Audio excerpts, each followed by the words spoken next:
Risings. Grand Risings. Yes, I'm here now. And we get straight into it. Get straight into it. All right. uh, Great. so it's finally Saturday, so I know, but it kind of feels like Sunday. It feels like we're off a day, but we're still on. Today's topic today, guys, and for everybody who's watching, is mental health and fitness. Well, movement. Mental health and movement. Let's kick it. Now, to start off with mental health, let's start with first the external forces, the external scenarios of the environmental influences and how that affects our mental health. Let's kick it. So, what's ubiquitous to us that affects everyone as a whole is something that deals with nature. And whenever our nature, our home, our Mother Earth is being desecrated, then we become desecrated ourselves. And like I said, what I like to say, as above, so below, as without, so within.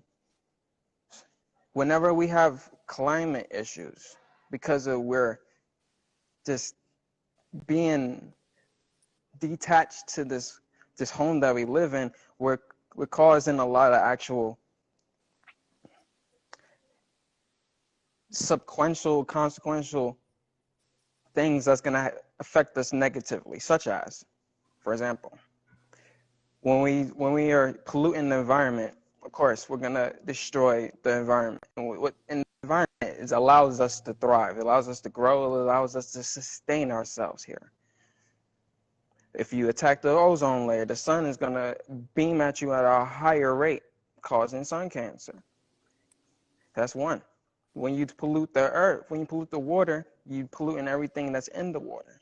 When you pollute in water specifically, again, water, we're dealing with emotions. So that shows another way how we attack feminine energy, because we don't care about our waters. We don't care about our filtration system. We don't care about how we are actively feeding onto this madness. I don't know if Flint still has good water. Will we know? Will we ever have good water all around? Will we ever have heavy metals out of our food, out of our water, out of our air? There's a thing called chemtrails that I always like to mention because it's always happening in definitely urban areas specifically, more than tropical areas, because it's easier to control. Whenever you're looking at city life, everything is more boxed. Everything is more structured, right?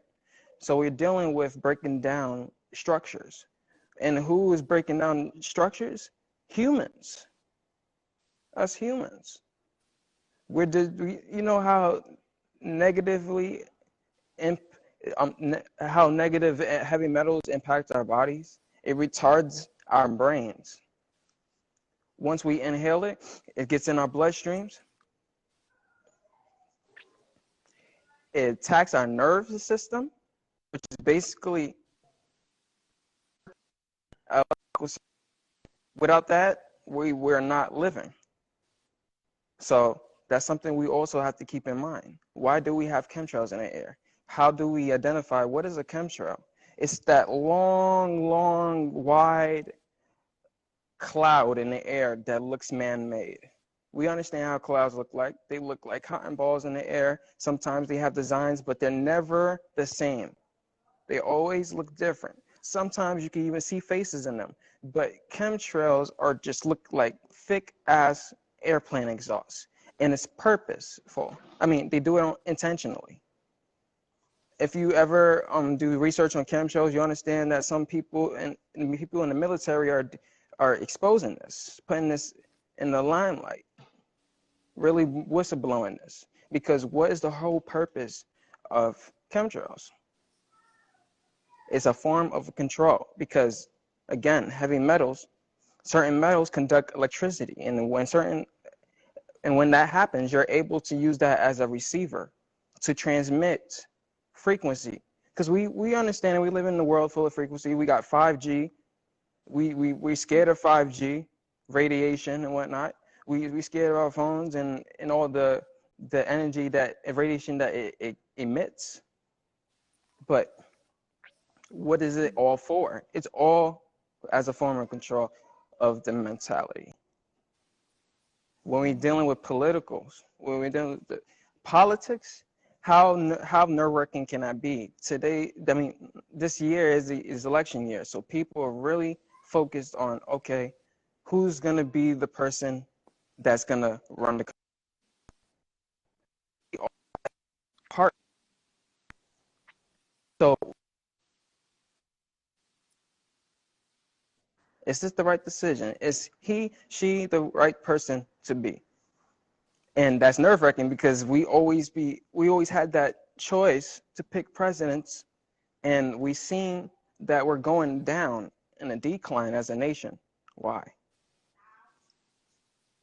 When we're dealing with social issues, when we're dealing with family, when we're dealing with relationships, when we're dealing with ourselves, our inner dialogue, how we talk to ourselves.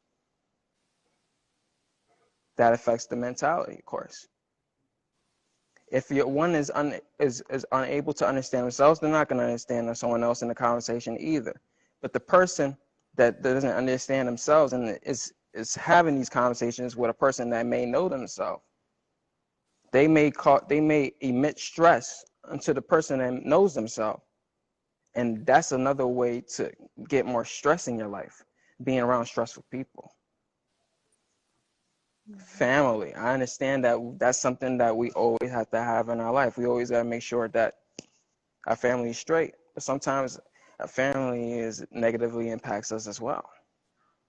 It's a lot of duties and obligations that come along with that. It's a lot of roles and a lot of expectations, and sometimes those aren't met because some people take advantage of their role. Some people, just because they're your mother or your father or they're your brother or sister, that they can just take all the energy from you without being able to reciprocate that. That is not right either. But we all go through that at least one time in our life. Sometimes we may be our victim. Sometimes we may be the culprit. When dealing with work life, okay, all I have to say for that is 9 to 5. 9 to 5. That's a stressful life. That's a stressful life. We're dealing with a third of our day being dedicated to someone else, something that you don't resonate with. That's a big chunk of your life. And imagine people doing this for 20, 30 years, 40 years until they get a pension. And then when we actually retire, we notice that, oh, the rewards that we got from all this hard work doesn't equate to the amount of energy I put in for this. So again, more mental stress. More mental stress. You feel like, oh man, I gave the world everything, but I don't have anything to show for it. I am not happy. You know? And then personally, in the personal realm, you're dealing with the inner dialogue again.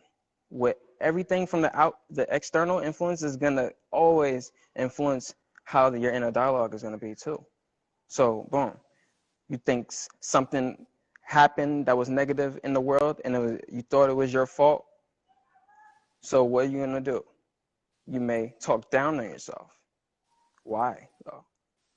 Why? Your words have so much power you don't even understand yet. It's that powerful. And when you put yourself down, of course you're gonna do the same thing to others and cause more of a feedback loop of stress as a collective conscious. And that was a mouthful. I'm gonna pass the torch to Ari. Very cool. Yeah, thanks. I like how you really identified so many different areas, particularly the environmental, because I think that's something that can feel really out of our control. So I'm going to kind of break it down in a way that can help us to sort of address these things, because like the environment and politics and so many things, it feels like we cannot control that, and that has an adverse effect on our mental health, but there's actually things we can do. So first of all is to just take a look at all of these factors, and I divide it into two main categories that you can look at. So we got the big picture ones. And the big picture ones are a lot of times the ones that make us feel like we're not in control. That would be like political, environmental, social, like overall society. So those are the big picture ones. Then we have the more personal ones, like your job, your living situation, the people that you surround yourself with. So you can take each of these categories and like take time to reflect, because if your mental health is suffering, it's probably not just one thing that's affecting it. There's so many different factors that are going into that. So if you divide it up into these categories and then reflect either through like meditation or journaling, whatever your preferred like self-reflection method is, and look at how these different factors are affecting your life. And maybe we can't necessarily completely change all of these right now, like the environment, like those chemtrails that you were talking about. The average person doesn't really have control over that. We can use our voting power and like our purchasing power to try to influence corporations and who's in government, but that is somewhat limited. But that doesn't mean you have to be at the mercy of that. So you can say, okay, I'm feeling just really stressed out because there's all these crazy environmental things going on. There's like fires in California, like crazy hurricanes and pandemic and whatever. And you can like make a note of that. At the very least, see how that's affecting you and become more aware of that in your life. See, if I'm expressing anxiety during my day and that's affecting how I treat other people, well, that's coming from my fear of what's happening in politics or the environment or whatever. And just becoming aware of that and deciding to not let those external factors influence how you are living your life, which of course is easier said than done, but it's never going to get fixed if you don't identify it.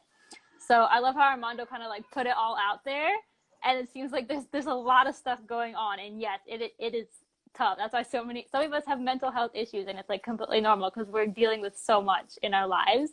But yeah, just like seeing how that affects you and deciding you're not going to let it influence your life. And then there's some things that you do have more control of. For example, your living situation, especially if you're living in a big city that's expensive and you have to have roommates.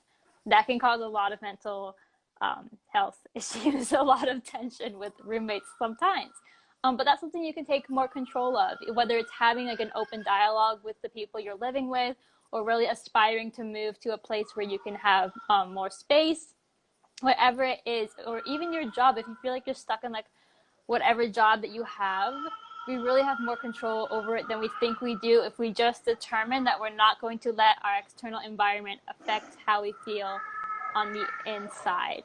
Because the external environment and our internal worlds they affect each other, but they're separate. You can be in like terrible circumstances externally and be peaceful on the inside, or you can be like completely peaceful surroundings and be a mess, at war with yourself internally.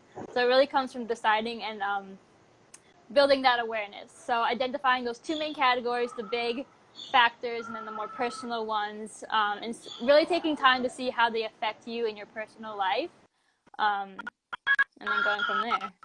So yeah, from there, kind of leading on to moving with intention.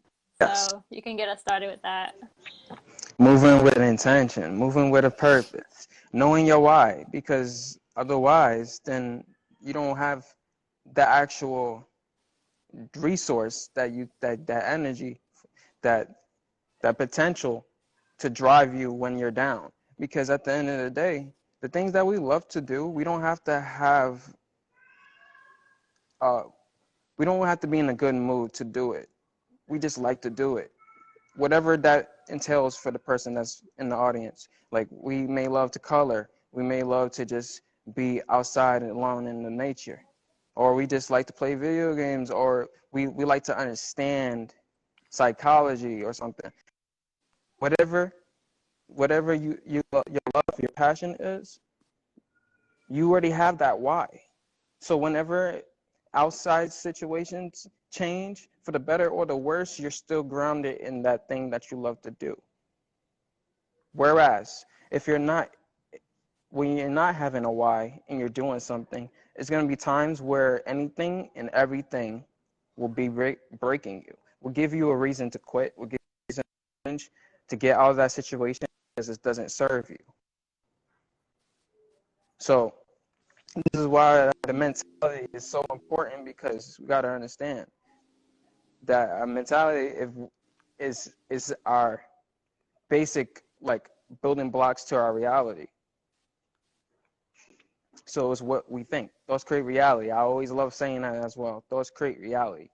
1, 2, 3. I love going with the threes because if you understand numbers and whatnot, you understand, like Tesla, 369, the power of the three, because that's how creation forms, in threes. Everything happens in threes. So take your time when it comes to the things that you want and need in your life. Like, it doesn't just start with one. There's a two, and then the final product. So allow me to really, really feel what you want, really feel what you need, really experience that through your emotions, because this is what allows. This is the bridge between your thoughts, your imagination, things that you want to put out, things you want to do, things you want to accomplish, and the actual getting it, the possession of it, to actually accrue those things in your life. It's through in the build between those things. If you're not able to get that in life, it's because you're dealing with emotional issues. Because the emotions, again, it allows you to swing. It allows you to be on polar opposites sometimes. So sometimes you may be off, you may be on. But if you understand that everything is in waves, you understand that, okay, this may not be the time, but I still have these thoughts that I want to put out. So when the waves come back again, I'm riding with it instead of going against the wave, aka my feelings. So that's very important, especially when it comes to meditation. Like the first time I meditated, I remember I was just like bored. I was like, what the hell, what's going to happen? What to do? How to do this exactly? I don't know if I'm doing it right. And it's like you're doing it exactly right, but you're just focusing on the wrong thing. Because meditation is, just to break it down in terms of words, it's just merely focusing on a thought, focusing on something, pondering, thinking about something over and over again, right? So how you're able to think about the same thing over again, but the same thought over and over again, that kind of sounds crazy, right? No, but at the end of the day, this is where the emotions come in, because it allows you to build upon that same thought so it won't be boring again. Now, if things are boring in your life, again, it may be an emotional issue. It may be an emotional issue.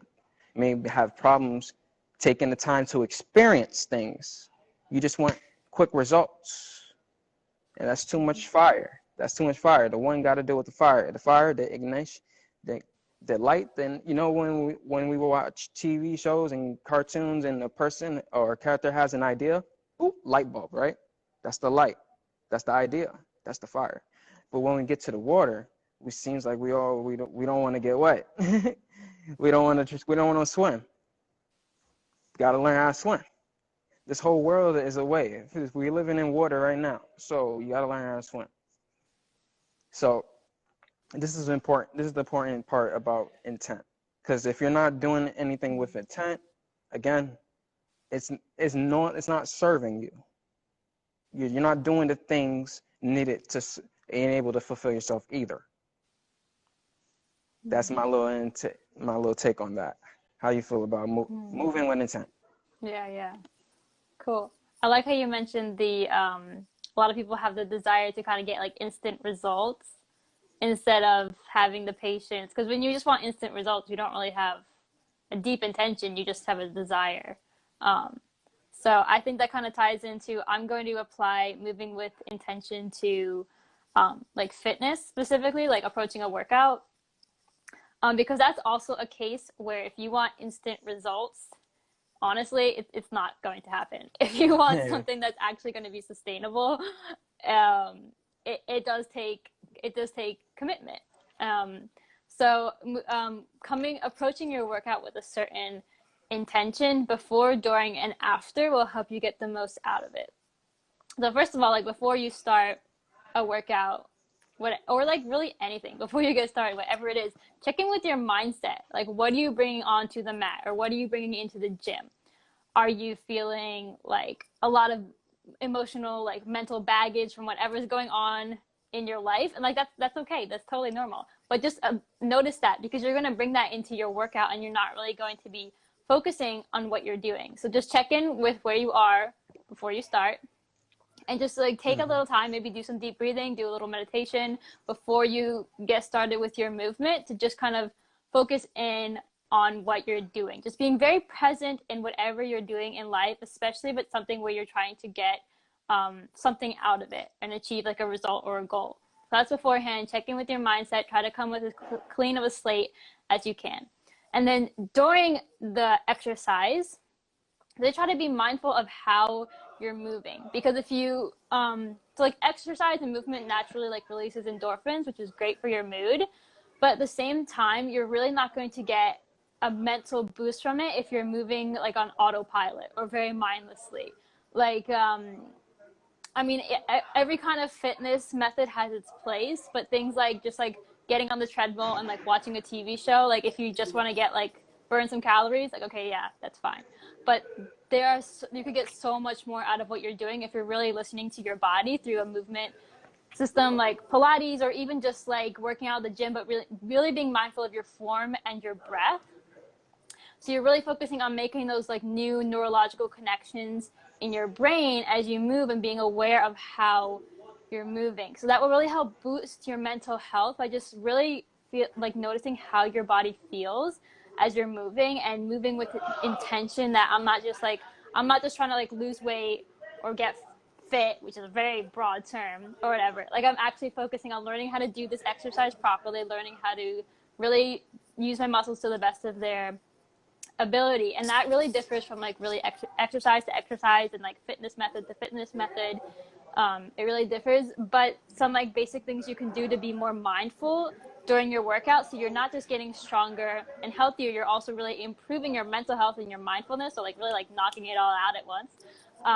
Is one, to like focus on your breathing. Like never hold your breath when you're exercising unless you're swimming. That's the only time that you should hold your breath, when you're exercising.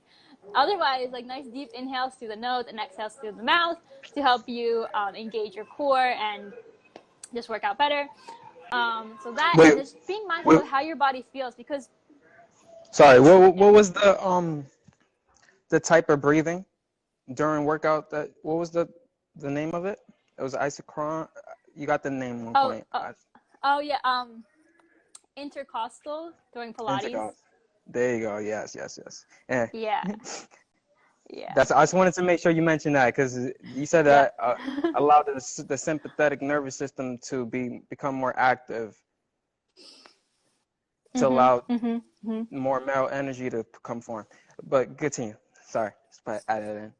Yeah, yeah. No, thank you. Yeah, so I'm speaking mostly from like the Pilates perspective, which I also apply to like other fitness workouts. But intercostal breathing is when you're not breathing from your diaphragm. You're still breathing deeply, so it shouldn't feel like tense, but you're really breathing more into your rib cage, so that your core can stay engaged. So that you're breathing deeply, but you're also able to engage your core, so that you don't like get injured if you're especially doing back exercises, and then you're also continuing to just really work your core.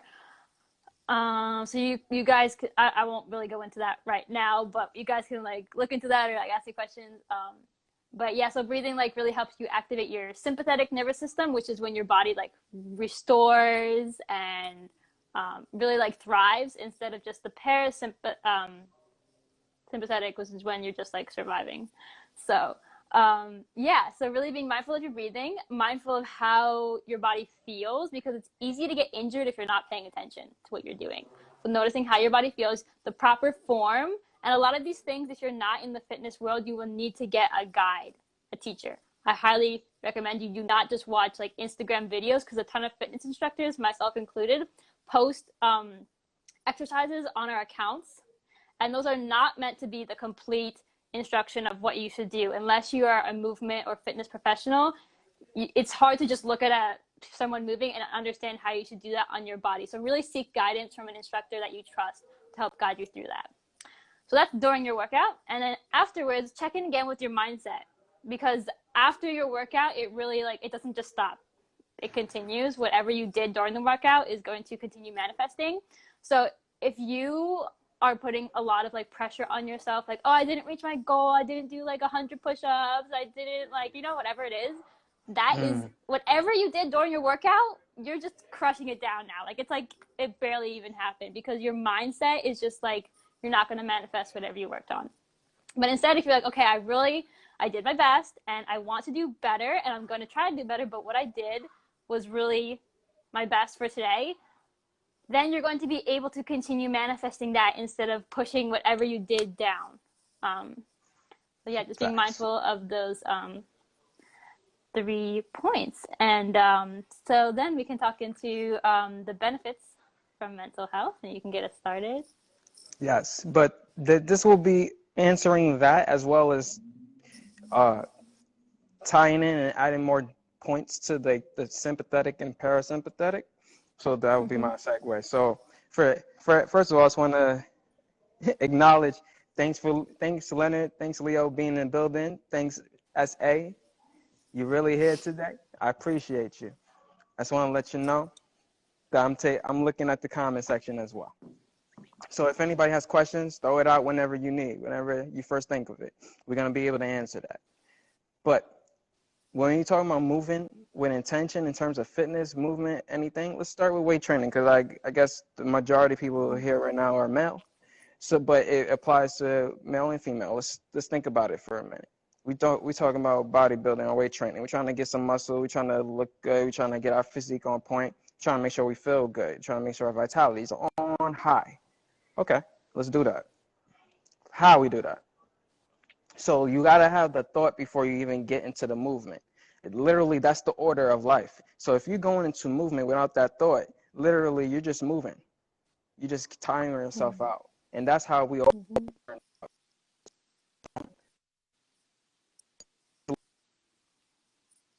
in the gym.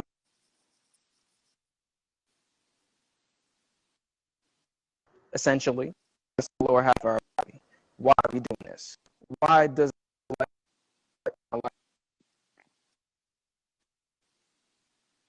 physically speaking, everything physical is dealing with a physical representation of the same energy that it exudes, which is dealing with stability. So when we work on our legs, when we work on our hips, our butt, our quads, our calves, our ankle mobility, what are we doing? We're making sure that we feel stable as a being, at least within our own flesh, let alone holistic, because everything here is going to translate through all 3 bodies: the physical, the emotional, which is the soul, and then the spirit, which is number 1, thought. You know. So let's get back to why we working on in the first place. So let's go to a different body part. To tomorrow's chest day. Why are we working on the chest? Why are we working on pushing? Because this is a push day, right? Why are we working on pushing? Because right here, we're dealing with an emotional center, our heart, which allows us to express, push out, and receive emotion, feelings, love. And if we're unable to do that, if we have a weak chest, we're going to have weak lungs. We're going to have a weak heart. And when we have weak lungs and weak heart, or weak respiratory system, we're not going to be able to breathe. We're not going to be able to stay calm. We're not going to be able to really relate at all to anything, let alone ourselves. So, boom. That's why we focus on the chest. Why we work on the back, though? Think about it. Think about it. What does it mean, Ari? I got your back. What am I actually saying? I got your back. I got your support. So whenever you fall, or when you're about to fall, you get caught and you get brought back up. That's exactly what we mean in terms of stability. So back is dealing with our stability. But our back is a big part of our body. So think of the chakras again, right? Think about the support for each chakra. That's how the spinal column should be looked at. The back of your back actually is your shield to those actual organ systems. So for example, if you got a weak, or let's go back to the heart again. So if you have a weak heart, or if you feel like you have emotional issues, you have problems with relationships, you have problems with just emoting, you may have mid back problems. You may have pain right there in between your shoulder blades, or just right underneath, or right above it. Or and if you feel like, oh, I'm carrying a lot of burden, a lot of extra energy that is not fulfilling. It's not for me. It's just something that I thought I should be taking on as an obligation. You're gonna be feeling all this pain and stress on your shoulders. That's why we say, oh, I got a lot on my shoulders. This is what we're talking about. So in a sense, we all spirits know what we're talking about, but we just gotta just remind ourselves what we're talking about exactly. We're not dumb. We're not dumb. But if we're not understanding who we are as a being, we could be easily influenced, and that's all I'm talking about. So, how mental benefits from movement? Mental benefits from movement is everything. First, you're gonna be able to again change thoughts, being adaptable to thoughts. You're gonna be more open-minded when you move, because again, the thought is gonna move, so it's gonna have different ways of it taking shape, taking form. You're not going to have one thought and let that be the ruler of your life. You're going to allow this to be like, oh, this could change like this. This could change like that. The way I'm seeing it's not going to always be like this. It may vary. And this allows you to instantly have an open mind.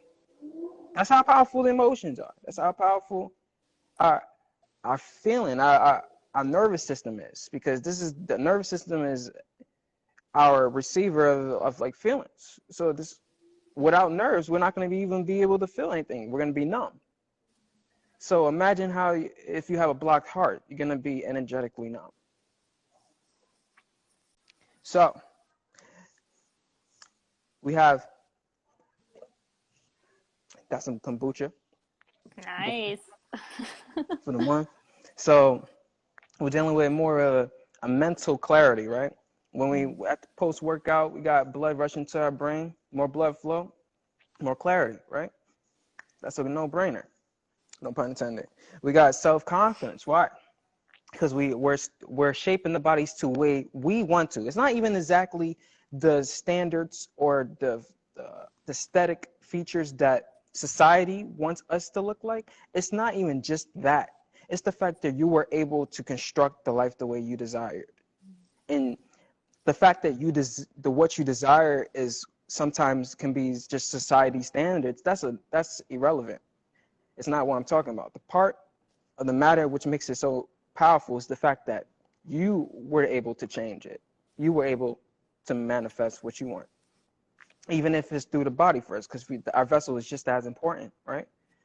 So we're dealing with a higher confidence. We're dealing with increased endorphins. We're dealing with dopamine, dealing with hormones. More hormones being produced in the body, which allows us to grow in a certain way of some sort. Now, for example, we have serotonin. If a person has no serotonin, they're not going to be able to have that energy, that clarity in the morning, because that's the hormone that we release during the day. Allows us to stay up and active. Allows us to keep our a sympathetic nervous system active. The male energy, the yang. When we get to the end of the day, the parasympathetic nervous system kicks in. That's when we get sleepy. That's when we start to heal. We get to wind down. The body starts to get, wants to rejuvenate, wants to go to bed.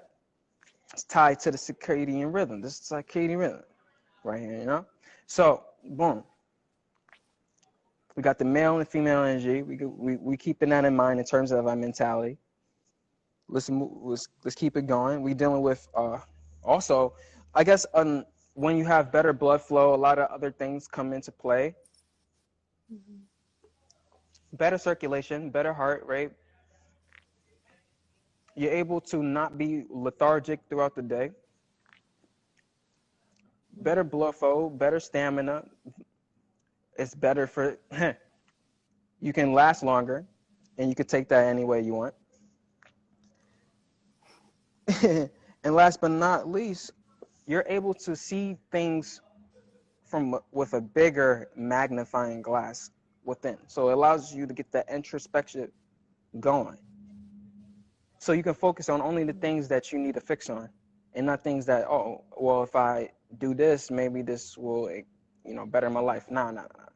Focus on the needs first, because the needs are only a few things, but those are the everythings. If you're missing one of those, your life is going to be messed up. You feel it within.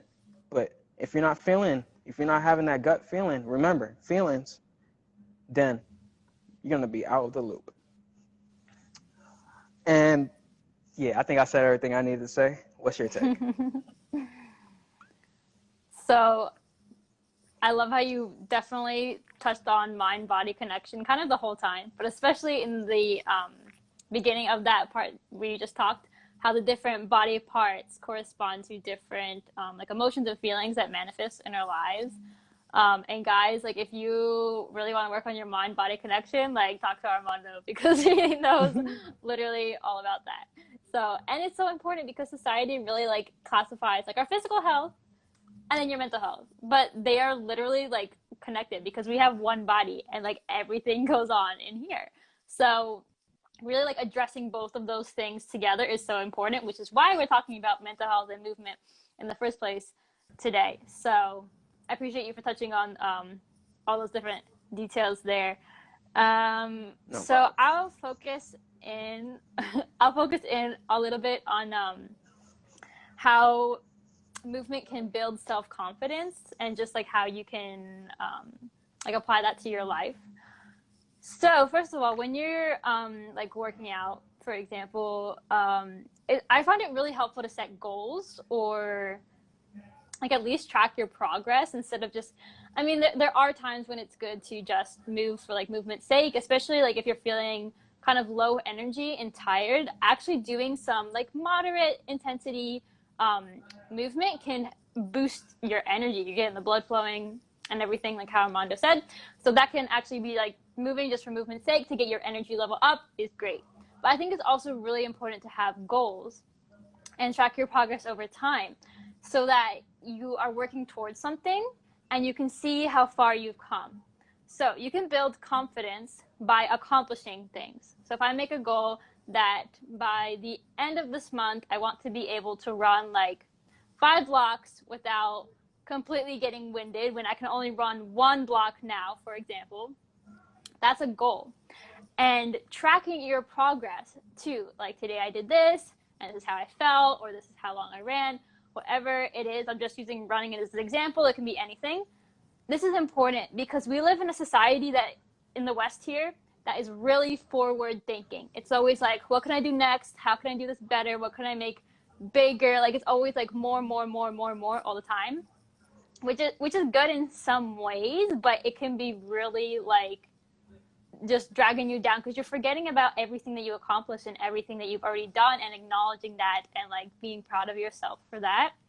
So by setting goals and seeing how you're working towards them, you can look back over time and say, hey, I wasn't able to do this before, but now I can. And that's a confidence boost because it wasn't something that just like plopped down in your lap. Like with fitness, even if some of us are more naturally inclined to like build muscle or be more athletic, there's always something that we have to work on, especially if you want to like continue being healthy. You have to keep increasing the bar because otherwise you just are stagnant. So then you can look back and see, okay, I accomplished this. So whenever you're feeling like low self-confidence, you have a list of things that you put the work in and you accomplish it. And that reassures you that whatever you're feeling or not confident about now, it's possible to overcome that because you already have the framework of how to do that.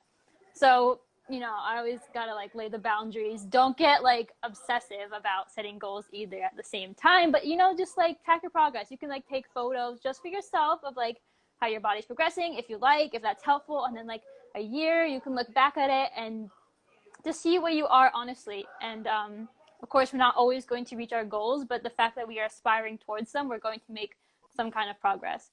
So that's if you're struggling with like self-confidence, which is different than ego, which is ego's like you did all these things and then you're like think you're like the shit or whatever. That's not what I'm talking about. I'm talking about like actual confidence that helps you have a better life and contribute to your society in a better way. So yeah, and then I just think it's so important to have movement every day. It doesn't have to be extremely intense every day, even if it's just like cleaning your apartment or just like doing some like yoga, because Mm-hmm. we are meant to be moving as humans. For most of our history, we were not living like sedentary lifestyles. We were nomadic at one point in history. We were like going out to get food, like all the time moving, and that's still a part of us, even though so many of us these days live sedentary lifestyles where we're sitting for hours doing our work. We can't forget that where we came from, that we need that movement to be healthy so that things don't get stuck in our bodies. We're keeping that energy flowing. So every day, try to do something. Go for a walk, do a workout, whatever it is. So that's my take on it. I'll pass the mic back to Armando. Yeah, I love that because definitely check out her channel, both Evolve Movement Co. and her personal one, because she definitely does a lot of stories and a lot of videos that shows you how to like be, to properly and easily implement these into your life. It's quick, man. It's quick, bada bing, bada bang. And she don't make it difficult. She shows you through example. She shows you through example. And it's cool because I would like to get one of those big medicine balls set those to help core because those chairs are always.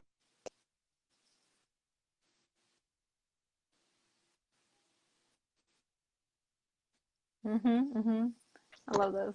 And bam, let's talk about mental tips. Oh, mindset tips rather for the mental health, right? So this is how I like to look at the mind. Our mind is first a receiver. It's a receiver. So just to understand these things, as in allows us to not be so focused and worry on what thought comes in because, hey, these are not my thoughts anymore. I'm just receiving thoughts. Where I'm receiving it, that's a different question. It could be from, hey, people can come with psychic attacks. People could come with just verbal, subconscious, slick shit and try to harm your inner being. And you didn't like realize that effect until you got alone at one point in time and you had to go through that like, ooh, ugh. That's how I feel. So that's one way to, really put in perspective on how our mind works. It allows us to image or perceive things. It allows us to program things. It allows us to it's something that's set in place, right? Because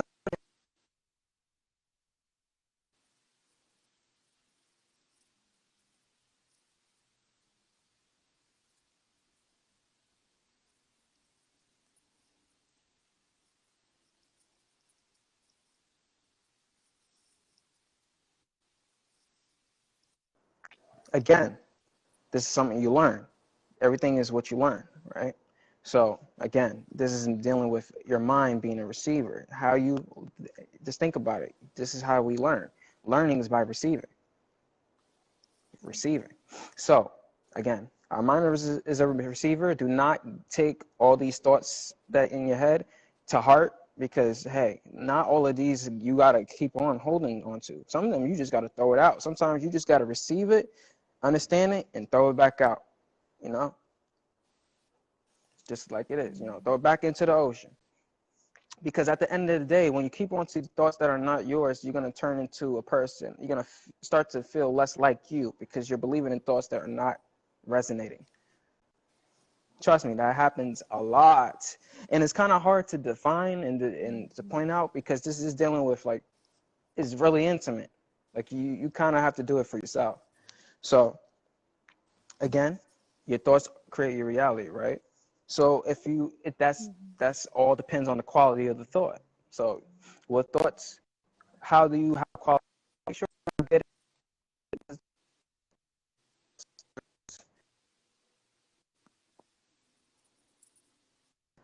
Clouded judgment, clouded thoughts. Nothing's going to be concise and clear, right? So that's also going to be helping towards mental health, like on the physical matter.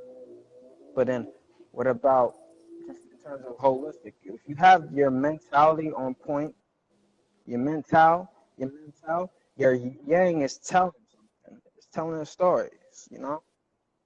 It's telling a story about who you are as a being. And you can understand who people are through the thoughts that they have.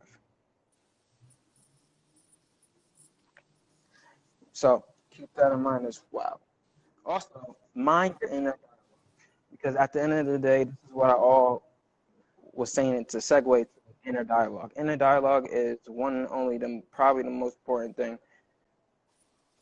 most important conversation you can have. Because trust me, no one's going to be the biggest enemy than yourself. No one's going to be the biggest support than yourself. But it's your choice to be your support or your enemy. And that's my take. Mm-hmm. Cool. Well, kind of a lot of what Armando said, but like success or whatever you want to manifest, it starts in your mind. Like that's the first place, and then your minds become, and then whatever's in your mind becomes your actions. So that's really important, because whatever you're focusing on in your thoughts is what's going to manifest in your life. That's why when you're feeling stuck in life and you're thinking a lot of negative thoughts, you can start to feel like everything is against you in your environment, because that's what you're focusing on, because you're focusing on the negative. So that's of course what's going to manifest. Instead, if you're focusing on the positives, or like how can I improve, then ways will start to open up, because that's what you're focusing on, and that will influence your energy. Even subconsciously, when someone's talking to you, if you're having a bunch of negative thoughts, they might not know what it is, but your energy will come off in a certain way, and then that connection might not happen. Versus if you come towards someone with a more positive mindset, they will feel that energy too, which is why it's so important to like check in with your thoughts, check in with like your energy before you have like an interview or a presentation or a performance, whatever it is. Like really, like, because there's so much subconscious communication that goes on between humans that we don't even realize, and it really all starts with our thoughts, and that can really influence your whole environment. So with that, like, so how can we, I guess I'm like kind of the person who's sharing how we can use this, how we can implement this into our lives. So how do we get in control of our thoughts? And it's important to realize that this is something you have to do continuously throughout your life for all of us. There's not a point where I'm like, oh yeah, I'm the master of my thoughts and I'm just going to be fine now. Like, no, there's always something. The brain's always, speeding ahead at like 3,000 different possibilities and whatever it is. And especially some of us have more of a tendency to be more positive or more negative, perhaps because of our experience and our personality. So it's really important wherever we are to be aware of that. So I think it's really important to start your day with checking in with where you're at, because when you start off like with a great morning, like setting the foundation for the rest of the day, then you will have a better day, because you're not starting off like just rolling out of bed, not checking in with your thoughts, rushing off to work, just getting there on time. And like, of course, you're not going to have a good day because you didn't take time to check in with yourself. So I think it's really important in the morning, like even if it's only 5 minutes, to sit down. I really recommend meditation, whatever kind of form that you would like that to be. Just like give it a try. Like you can listen to like guided meditation.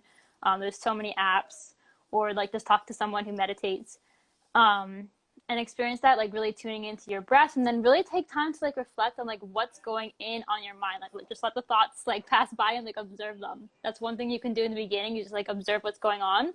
Or you can try journaling too, and like the best journaling prompt that I can give you if you're starting out is to just write literally without like a prompt, whatever's in your mind. Like literally like just word vomit all over the page, whatever it is, even if it doesn't make sense, because so many people are not in tune with what's going on up here. So just, you got to get it down somewhere where you can see it. Either you're meditating, or if you're not ready for meditation yet, maybe try journaling, but do something in the morning, something. And then throughout your day, if you start to feel like negative vibes or just like tension, whatever it is, take a step back, take 5 minutes for yourself, okay? It's going to make you so much more productive. And then at the end of the day, again, I really recommend journaling at the end of the day, especially because then you can kind of like reflect on what happened throughout the day. So like those are the things I always say, like meditation and journaling, because those are like things you can do quietly on your own, or like even like get out in nature and like sit like under a tree or something and just like close your eyes and like feel the wind or whatever it is, like really connect back to that fundamental humanity where we come from, the earth. And that can also help you connect more to your thoughts, because sometimes you just might be like, I don't even like know how to do this. So like connect back to nature, get into water, like Armando knows all about that. Go sit in the ocean or something, feel the waves. You can listen to like sound vibrations, certain frequencies, like sound baths, because we are our whole bodies are made of vibrations, you know, like our little atoms and neurons, they're constantly vibrating. So you can tune into that to kind of get things going there. But yeah, mindset. You just got to be aware of it. Once you're aware of it, then you can see, okay, I have a lot of like fearful thought patterns or whatever it is, and be like, okay, every time I find a fearful thought coming up in my mind, I'm going to replace it with something else. And that's how you start to change your mindset. And over time, even if you're like having something like depression, which of course go to like a therapist if you need to and do certain things, but if you can start to like rewire your brain in a sense, because our brains can always change no matter what age you are, and you can really change your internal dialogue. So yeah, It's that's what I beautiful. have to say. What? They say like it takes 21 days or 3 weeks. Well, I think it's saying, yeah, 3 weeks for a habit to form. 3 weeks. It's not, everything's for a reason. Everything happens Yeah. in threes. So, all right, let's get into practical tips for some mental resilience. Mental resilience. I'm going to keep this part for me very brief, because I'm just going to be reiterating what I said earlier. Now, mental resilience, that strength, that perseverance, that persistence that you have within the mentality. Again, you gotta take a lot of the responsibility that's not yours off you by understanding that, look, I have the power to attach myself or evolve myself, affiliate myself with something, someone, somewhere, or not. How Notice how powerful when you get into a negative mindset, how everything that you said that was negative, how powerful and how fast that quick to happen, how quickly that began to occur, all the negative stuff after the fact, pretty quickly, right? But then again, you was in that emotion. So that's when we are using emotions for our own downfall, when we were just down, attacking ourselves. But if we just use that same mechanism, that same essence, the same possession of energy, just feeling that and just changing it, like Ari said, replacing it, trust me, of course, it's going to be a battle within yourself. You're going to feel it. But trust me, the battle will be won if you just don't, if you believe in yourself and don't just be like, screw it, this doesn't make sense, this is stupid, or I'm just going to fail anyway. Nah, who said you're going to fail? You just said that? Why you feel that way? As a matter of fact, if you say that, it's going to happen. However, that's because of what you said. So again, do you really want to continue to put yourself in a negative pattern just because it seems realistic to do so? Trust me, reality is only based on how you perceive it. And again, it's through the thoughts. So, all to say, just be the creator of your reality by being able to have your own thoughts. Do what you want to do, but also use your own feelings and emotions to dictate where you are in life and how to add better patterns in life. Because again, emotions dealing with the time.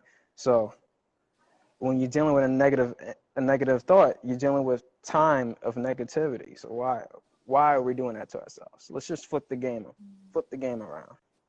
So that's my take on mental resilience. How you feel about that? Cool.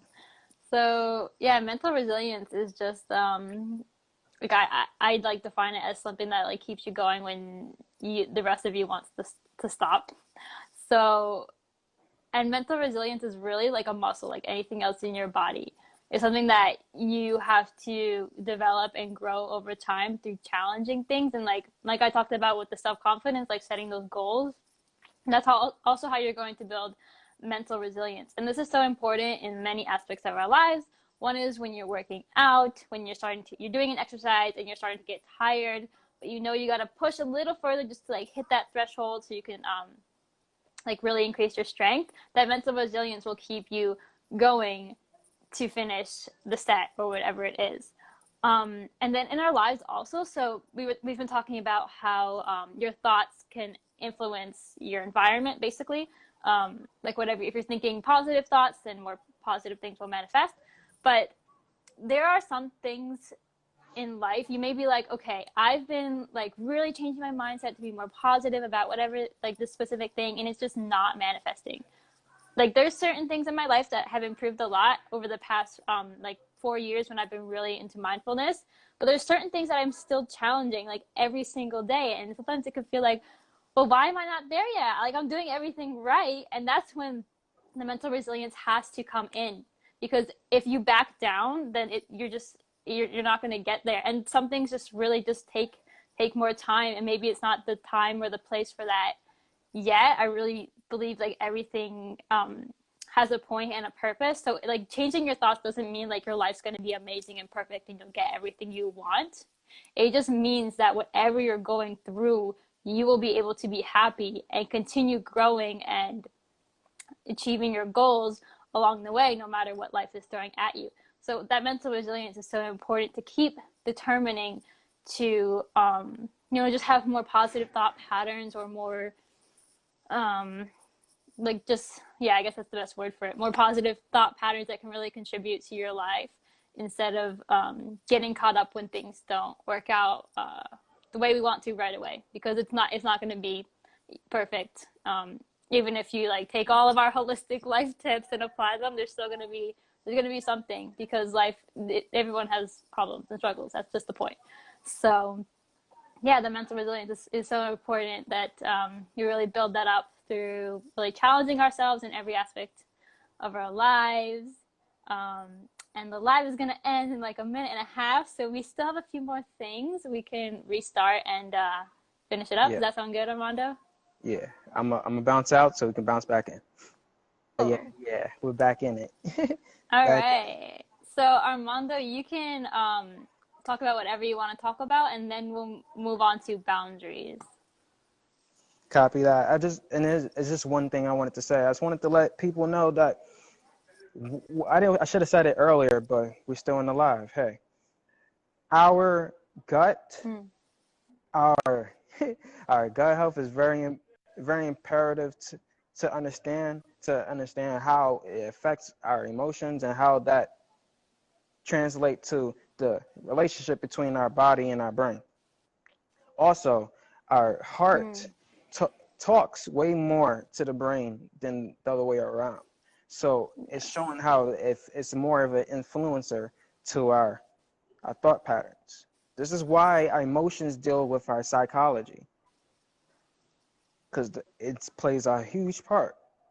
It's more neurons going that way than the other way around. So hey, on that note, let's jump into some boundaries. How to create boundaries, because very low key, however, very important. And a lot of people have unnecessary contention with other people because they don't know how to set boundaries for themselves, as well as explain it or express the boundaries.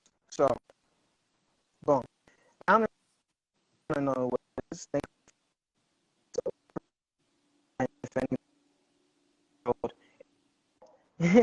It's war because it's a threat to your needs, to your inner being, to whatever is within that fence, which is you.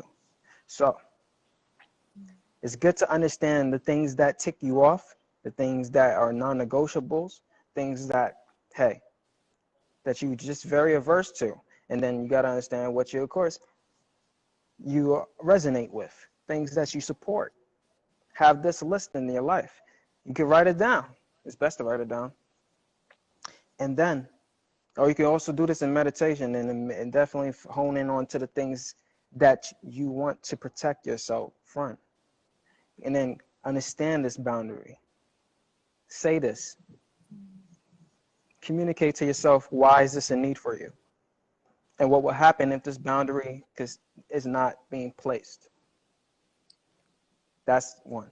Now let's get to actually, articulating this boundary to another person. Boom. You do not want to come off as assertive because think of a fence. A fence doesn't attack you. A fence doesn't come to you. It's there in place. So it's there and it's recognized, okay, from both parties. It's there. So it's like a little like buffer. So with that being said, you do not want to come off and be like, hey, you better not do this to me. You did yada yada this. I don't like this, and you better not be this or something like that.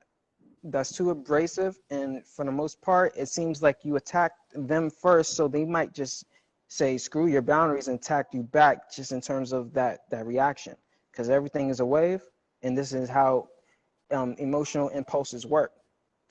Reaction, reactive. So think about it like this. When you want to have a boundary that you want to let somebody know and understand and respect, you understand where they're at first. You be like, okay, can I understand where you're coming from as a being? What is your boundaries first? Because when you get the person to understand that, oh, we all have boundaries, by letting them know that you have boundaries as well, they will be more aware that the person outside of themselves has a boundary as well. So just being able to push that or project that respect allows you to allow them to react and give them that same respect back. That's how emotions work. So that's why we treat people the way we want it to be treated, because everything is a wave. If you throw a crashing wave, it's going to be that same energy back. So, and that's the whole part of just being mindful of where you put your energy. Put your energy into the things that you need, so you'll be able to have these thoughts, these aha moments, like, oh shoot, there's a boundary that I did not enclose yet. Let me create this boundary, because this is allowing other things and energy and stress to come into my life through the back door, and I didn't even realize it. So that's why boundaries come in place. But what is your take on boundaries? So first of all, I love that you cited my favorite fact of all time, which is that there's more neurological connections from the heart to the brain than vice versa. So guys, if anyone is still doubting us about the power of your mental health and your emotions and everything, like literally just look at human anatomy, because it says it all right there. So I love that. I love that. Exactly. I'm always telling that to my students. That's beautiful. That's beautiful. Then, so about, yeah, I love that. I love that. I don't know why. All right, so boundaries, right? And I guess I'll talk a lot about the energy, like being mindful of where you put your energy. Because I feel like sometimes people can be overwhelmed with, they can just not be happy in their lives, and you can say like, well, what are you focusing on? And like every time somebody asks you to do something, are you always saying yes? And like learning how to say no is like really hard, because especially if you're like if you feel like a lot of emotions as a person, because then you want other people to like not feel bad or whatever. But so like learning how to present your boundaries, I think, can be very difficult, because people see things in different ways. Like you saying like, oh, I just want to like focus on like my mental health today, like I'm not going to go out or whatever. Someone could take that and get mad. Like that's gonna happen, unfortunately, because we're humans and we don't always understand where someone's coming from. So I think learning, that's when the mental resilience comes in, and you just gotta be strong and just know how to like conduct yourself in a way that is like compassionate, but at the same time like advocating for yourself. And that's just like it's just difficult sometimes to navigate boundaries and realize there's going to be some kind of like resistance there. But I think like if you address it kind of up front, then you can avoid a lot of problems along the way by like setting it up there up front. I'll talk about it from like an entrepreneurial perspective for a moment, if we got any entrepreneurs out there. So if you're like starting off your business, it's so important to set boundaries in the beginning, especially with like pricing.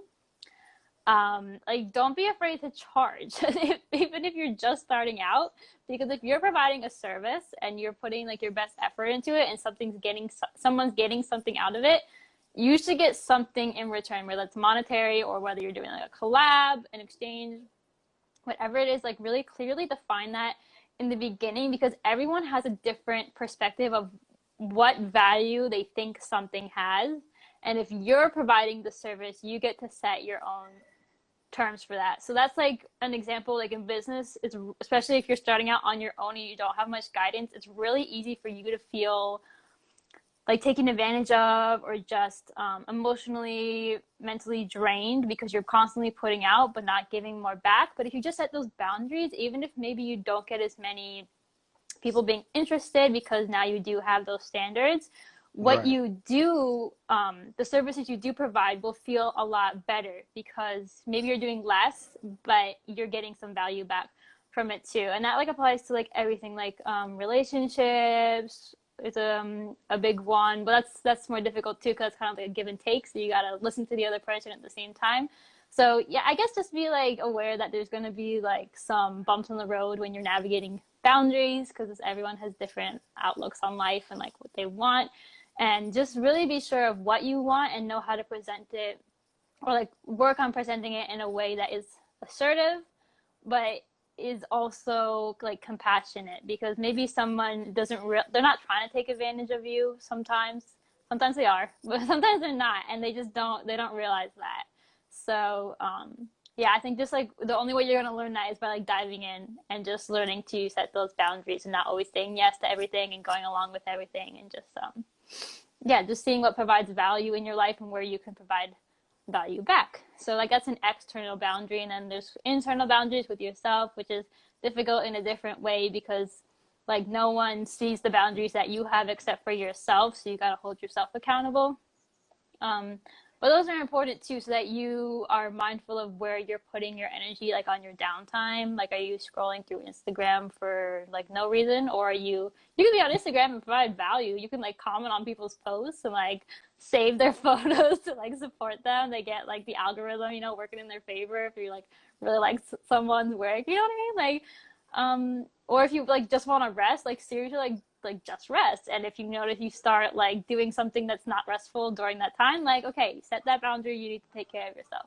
So it's just really, everything comes down to awareness and like how, like, are you aware of what you're doing? Because so many people just like mindlessly move through their lives and they don't even know why they're unhappy. But if they just took a moment to stop and think about all that, it would help a lot. So that's what I have to say on that. And yeah. And last but not least, that would be a segue. I mean, hey, sometimes segues aren't that smooth, but we're dealing with power of affirmations. Power and affirmations. How words influence our anatomy, our reality, because it's plays. Man, that's the seed of our reality, our thoughts. So, when you have that water to let it grow, it comes from the thought, it comes from that seed. So let's think about it. How can we even use words to influence us positively? This is where affirmations, mantras come in. Because when we're moving with intent, we're going to move our mind intentionally. So let's do a little mental gymnastics, right? So when we have, let's say we're in a situation where we want to change, right? Okay, I need this. I need more money. I need a better job. I need a partner in my life. I need emotional stability, this and that, right? So you want to proclaim that to the universe, because the universe, is, as well as Earth, is, which reacts. So it has that feminine energy. Think about all this dark matter in this world. That's all feminine energy. It's all going to react to you. It's going to react to you, not act to you, react to you. So it starts with you.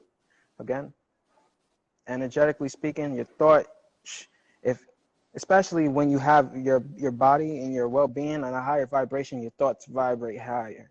And whenever it's moving more high rate, it causes it to, happen faster in the 3D reality, because it's experiencing at a faster rate. So let's do it. When we talk to ourselves, this is where we start our power affirmations. So whenever you say something you can't do, you can. You X that out in your head. I am a person of wealth. I am an emotional stable person. I am lovable. I am safe. I am who I say I am. So words are magic, abracadabra. Abracadabra. So with these words, we understand how not only it could for our health, but also our hell, our negative, our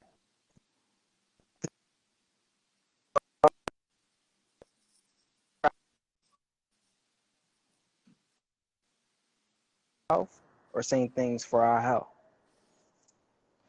Things that you say you can't do, you're gonna believe that. Things that you say you can do, you already know it. You already know it. So when you use these words for things that you even believe that you can't do, of course, it's going to allow you to have a different thought. Even if it seems contradictory to how you feel, it still allows you to have that different thought. And when you have a different thought, you can feel a different way. Point blank. And that's the little basic, understanding of just affirmation. What's your take on that? So I say affirmations are really important to direct your thought patterns to move towards more successful or whatever you want. But also why we say affirmations is to give us the courage and the strength to then go out and take those actions. So by affirming, let me, for example, say I am intelligent, and you tell yourself that, not only are you changing that in your mind, but that is giving you the courage. So when you go out and I don't know, maybe you work in the sciences, when you go to do some research or some lab or whatever, you step up in a leadership position because you've told yourself this so many times, and then that can manifest in your life. It can give you the courage to do that. So yeah, because I think words do have a lot of power. We definitely know that, but again, sometimes people aren't really up in this world of understanding how powerful vibrations and energies and words could be. So if you start out just by saying this is going to give me the courage, and then really see how that will change in your life, and then you can kind of understand this more. So all these things that we're saying, you really got to try it to we can talk about it all day and give you all the tools, but you really got to try it to really understand it. You got to experience it. Otherwise it's just going to be yeah, does that really work? Well, you got to try it. So, don't just take our word for it. We know it works, but try it. Try some, write down 3 different affirmations that you feel would be really beneficial to your life, and say them every morning. Really don't feel stupid, because this is gonna help you. Just say it, even if it's silly. I am beautiful, in the mirror. Just do it, okay? Nobody's gonna know.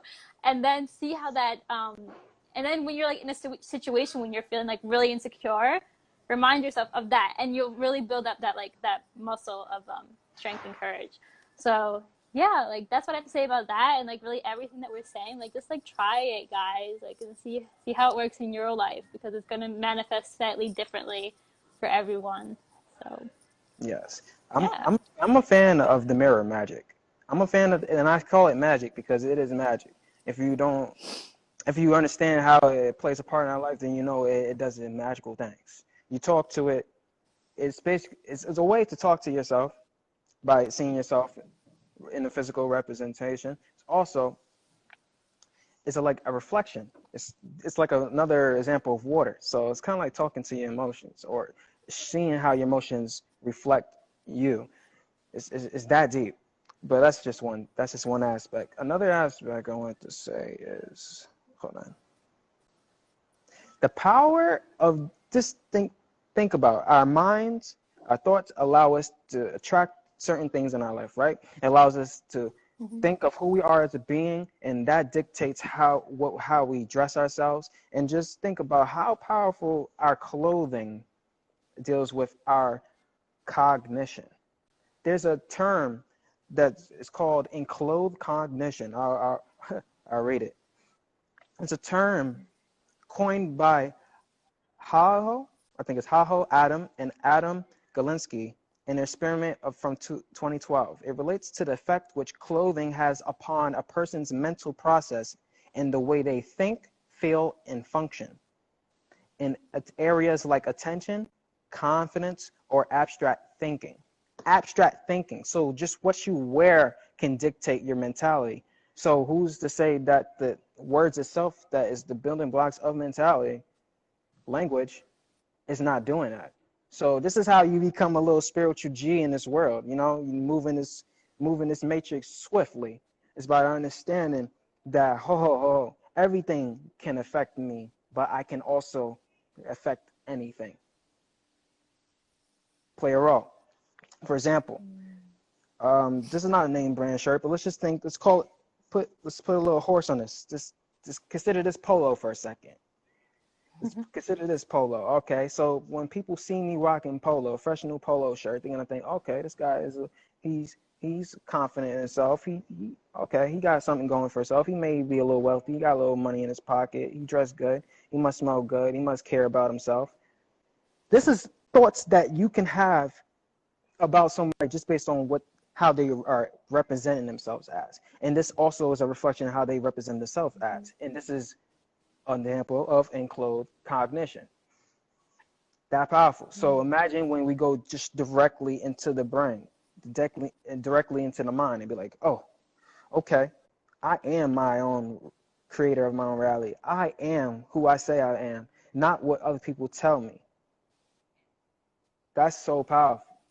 That allows you to also be more open-minded and respecting other people and be like, oh, okay, I understand how powerful my words can be and my feelings can be. So if it's going to negatively impact you, I probably shouldn't do that, because this is going to be a feedback loop. It's going to go right back to me. It's going to go to the surroundings. It's going to go to whoever that person surrounds themselves with. For what? For what? So the reason why this world's is because of mentality.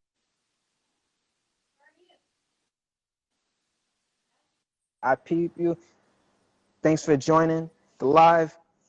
I know you're going to be like, oh, didn't y'all do this again? Well, the first time we did it, it didn't actually save. So we're running it back, same content, adding a little bit more, and we're saving this one. So everybody's going to have their archive set up. So that's pretty much, I think we reached our end point. Yeah, we ended with affirmations, but I just want to allow you to speak before we slide. Yeah, I think this was actually like better than the last time. I don't know. We hit on a lot of good stuff today. Yeah, like we really went deeper with this one. So I just want to leave like with guys, like you're really the creator of your reality, like Armando said. And don't doubt that just because something's not physical and you can't see it, that like things aren't happening. So whatever is going on in your mind, whatever you're putting out there, energy wise or action wise, like invisible threads. Like seriously, like just don't doubt it. Just because you're gonna see things will come back to you, and they can be either good or bad. So yeah, be mindful of your thoughts and positivity, positive vibes. Keep it going. Thank you, Armando. This is awesome. Always great dialoguing with you. And yeah, Same here. we'll do our last one next Friday. Yes.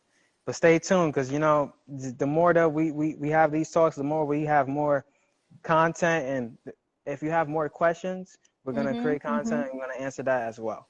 So, yes. you know how the ending phrase is. Until we meet again, find yourself within.